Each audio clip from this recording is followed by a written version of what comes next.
खाने तक के पैसे नहीं है यार मेरे पास।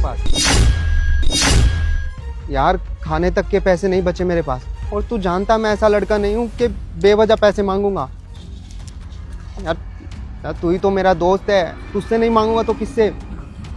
अरे ठीक है भाई, नहीं है तेरे पास मत दे, मैं समझ सकता हूँ भाई। गुस्सा कहाँ हो रहा हो तू, समझ क्यों नहीं? ठीक है यार, सॉरी, मेरी गलती है, सॉरी सॉरी। सुनिए, ये चाय और बिस्किट। पर मैंने कोई चाय बिस्किट तो मांगे नहीं। हाँ जी मुझे पता है, लेकिन मैंने अभी फोन पे सुना आप भूखे हैं ना बहुत, आप खा लीजिए। थैंक यू, पर मेरे पास पैसे नहीं है आपको देने के लिए। तो मैंने कब आपसे पैसे मांगे? अब पैसे क्या भूख से बढ़ के? आपको भूख लग रही है, आप आराम से चाय पीजिए, बिस्किट खाइए। देखिए आपका बहुत बहुत शुक्रिया, आपने मेरे बारे में इतना सोचा, पर मैं ये नहीं ले सकता, सॉरी। देखिए मेरी दुकान पे जो आता है ना, उसमें भूखा नहीं जाने देती।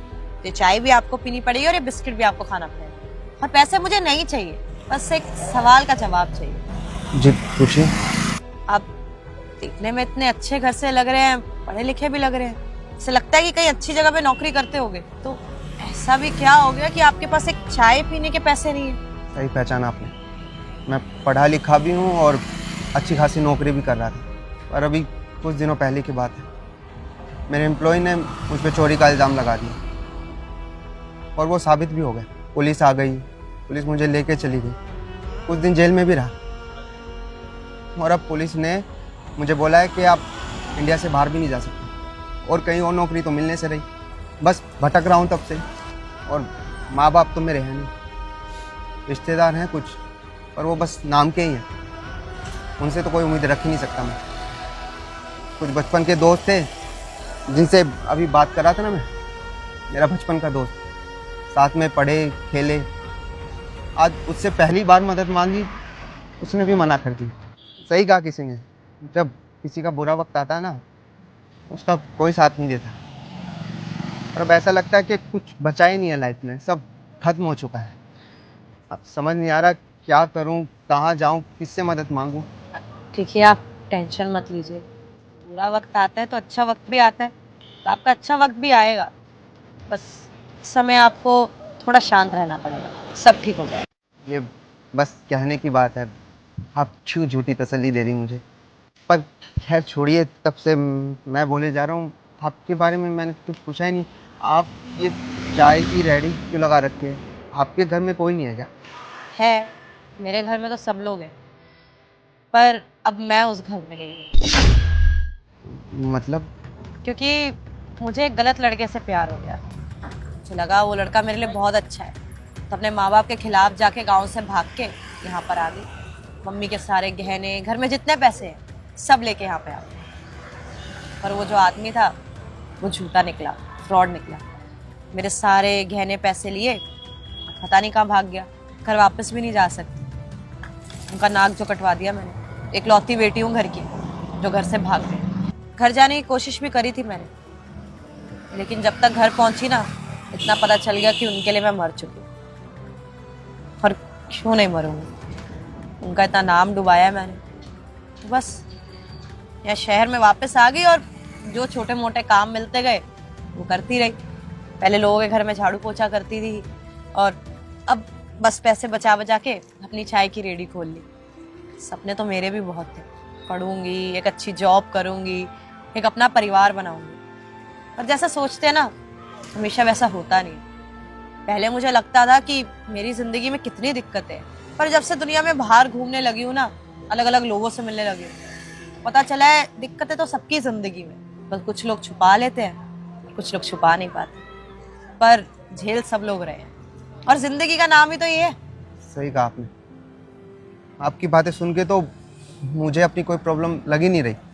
सच कहते हैं कि सबको ना अपनी प्रॉब्लम बड़ी लगती है, वो ये नहीं सोचते कि दुनिया में और भी लोग हैं जो पता नहीं किन किन सिचुएशन से गुजरते हैं। और मैं दुआ करूँगा आपके लिए भगवान से कि आपकी लाइफ में सब ठीक हो जाए और आपके मम्मी पापा आपसे फिर मिलने जुलने लगे।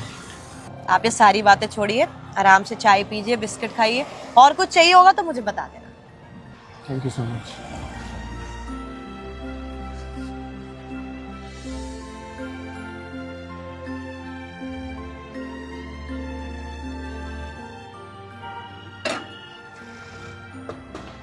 सुनिए, मैंने वो चाय भी पी ली थी और बिस्किट भी खा लिए थे, और आपने जो मेरे लिए किया ना, उसके लिए थैंक यू सो मच। और मैं कभी आपको और आपकी बातों को नहीं भूल पाऊंगा, हमेशा याद रखूंगा आपको। कोई बात नहीं, आप जाइए, और अगर आपको फिर से भूख लगती है ना, आप आराम से यहाँ पे आ जाइएगा, ठीक है? जी।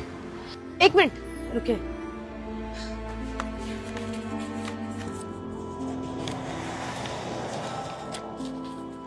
सुनिए, मेरे पास ये 1000 रुपए हैं, आप रख लीजिए। अरे नहीं नहीं, आपने मेरे लिए पहले ही बहुत कुछ कर दिया, अब मैं ये नहीं ले सकता। अरे बहुत कुछ कहाँ है, अब ठीक है, हमारे पास पड़े थे, हम दे रहे हैं आपको।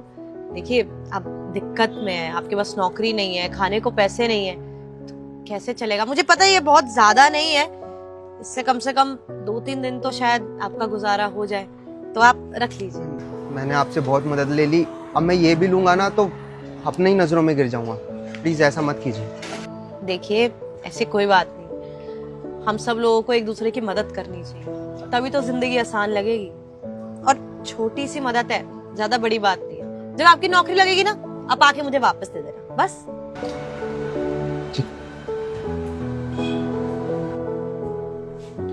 और मैं प्रॉमिस करता हूँ आपसे, जब भी मेरी नौकरी लगेगी ना, सबसे पहले आपके पास आऊंगा मिठाई का डब्बा लेकर।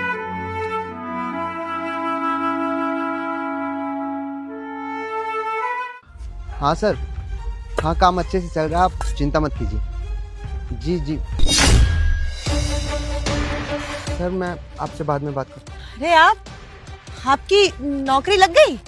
हाँ नौकरी तो लग गई, पर आपने तो वादा करा था मुझसे कि नौकरी लगते ही मिठाई खिलाएंगे।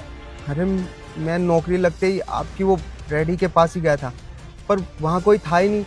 आपकी डैडी भी टूटी फूटी हालत में थी, काफ़ी ढूंढा आपको, आप मुझे कहीं नहीं मिली। पर आप ये काम क्यों कर रही हैं?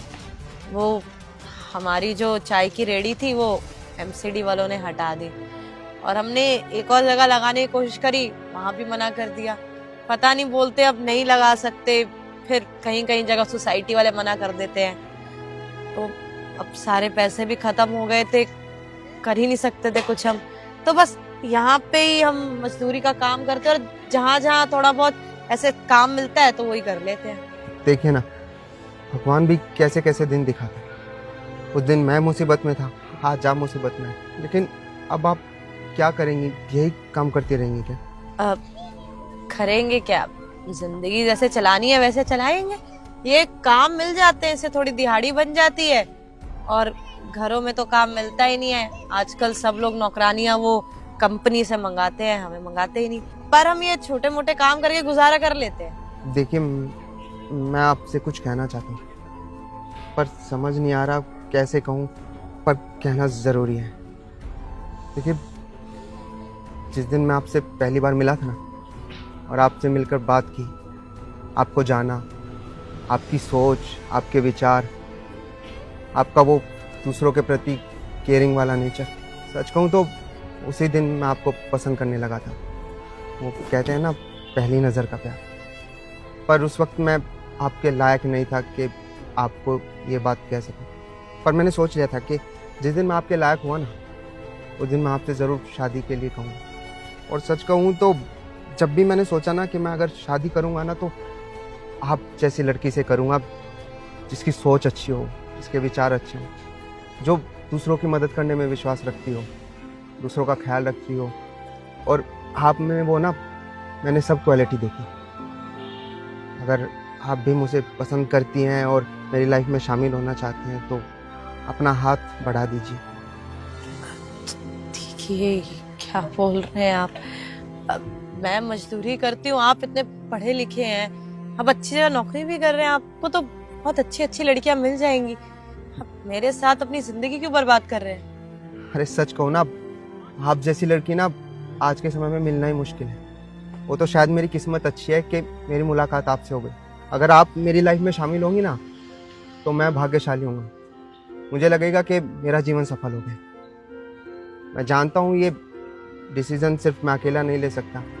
अगर आप हाँ कहेंगी तो ठीक है, वरना हम दोस्त बन के रहेंगे, कोई प्रॉब्लम नहीं है। पर मैं चाहूँगा कि आपकी तरफ से हाँ हो और आप मुझसे शादी करें, तो क्या आप मुझसे शादी करेंगे?